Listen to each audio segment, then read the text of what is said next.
we are back, continuing coverage of E3 2007, on and popping. And I'm now here with Alex Ward from Criterion Games, and we're here to talk about Burnout Paradise. Now, Alex, this is a game you've been working on for quite a long time now. Yeah. And so this is going to be the first time the game's coming to the PlayStation 3. Sure. And that's the version you're showing here. How's it been working on the PlayStation 3 so far? Yeah, it's good. We've been having a good show so far. This is the first kind of public unveiling of the game. And we showed just after the Sony conference this morning. Got a good reception. We showed two machines linked up. We were online playing against our friends at EA in Redwood Shores, and we also had the PlayStation Eye plugged in.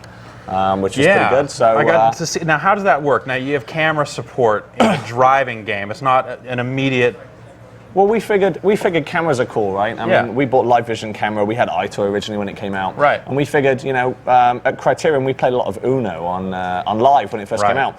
And it's a fun, simple card game, but the use of the camera made it very compelling, and we played it for probably a lot longer than we should have done. So we figured, how can we use that in Burnout? So we figured it'd be a cool idea that every time you crash or take somebody down online, you get a picture of them. In the same way that pilots in the war would kind of, count up their kills on the side of the plane, this is the same thing. Every time you crash, we take a photo, we call it a mugshot, and you can store a couple of thousand of them on the PlayStation or Xbox, and it's fun. Awesome. So now we're taking a look at the game here and spinning around this sweet car. So the big thing for Burnout this time is you've gone open world with it. There have been plenty of other open world racing games out there, but I got a chance to play it a little earlier today. And did you like it? Yes, I did. And good. None of those games are quite like this. How are you using the open world to the benefit of the Burnout series? Well, I think for us at Criterion, you know us, Jeff, we just want to throw away the rulebook every time. So, each Burnout is a reflection of who we were at the time. So we wanted to go open world. We believe that the future of games is about freedom, it's about user-created content, it's about social and online play. So we wanted to take Burnout to Paradise City. We wanted to make it your Burnout, your way. Yeah. So we wanted to remove the restrictions we had on the last generation and make a all-new Burnout experience. So the city is open right from the start. You can do whatever you want whenever you want to do it.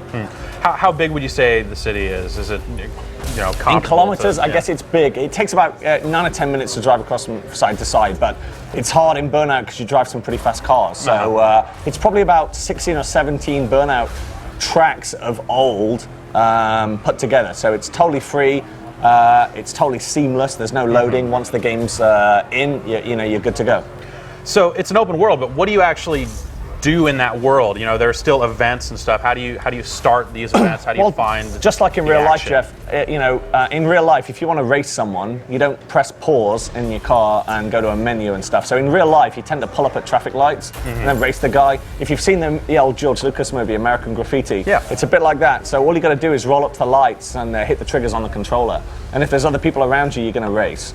So it's up to the user. I mean, we kind of got a saying on this Burnout, not playing the game is as much the game as kind of the game itself. So what we're just trying to do is just throw away the rule book, really, and Burnout's always been about breaking the rules. So we're just trying to do something very different. Cool. Let's talk a little bit about online. Now, you have 8-player online in the game, and the thing that totally blew me away when I was seeing this demoed is that someone said, "Oh, hold on, let me invite someone to the game." Yeah. And then now explain very carefully what you saw, because I don't think many people at home will quite understand this because we haven't shown this yet. So, okay, you are driving around the city, open world, doing whatever you want. You say, "Hey, I want someone else to join the game." Yeah. You pull out your old friends tab, send an invite, and then what did you see? Did you see a lobby? Did you see a pause screen?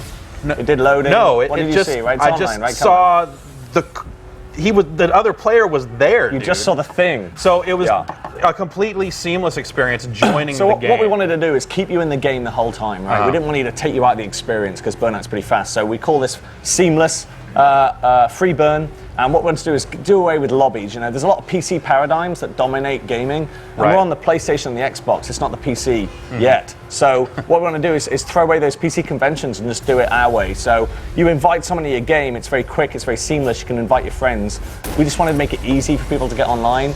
And the technical term we use at Criterion is dicking around with your friends in a car. Right. And that's pretty much what our online's about. Make it really easy for you to get together and just sync you together very quickly. To the lobby is playable. The lobby is the city. We don't need to show you a menu screen.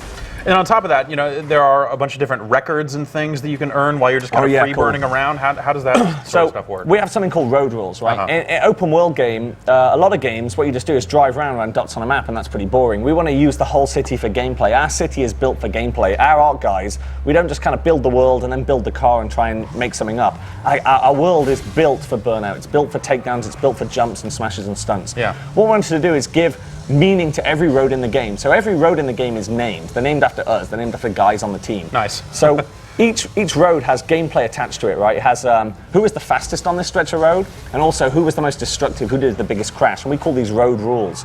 So what you can do, you can drive around the city, you just push up on the D-pad to turn this on, and you'll immediately start downloading your friends' data. Because I love playing online, right? I love playing head-to-head online. Yeah. But what I really like is playing online, and my friends aren't around at the time. So I've got friends in Australia, I've got friends in the US, it might be a different time.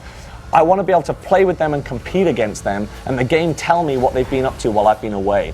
So the road rule system in the game, if you're driving around, if the sign is red, it means someone on your friends list has been faster than you on this road. If you set a fast time on this road or get the crash, the sign will turn silver.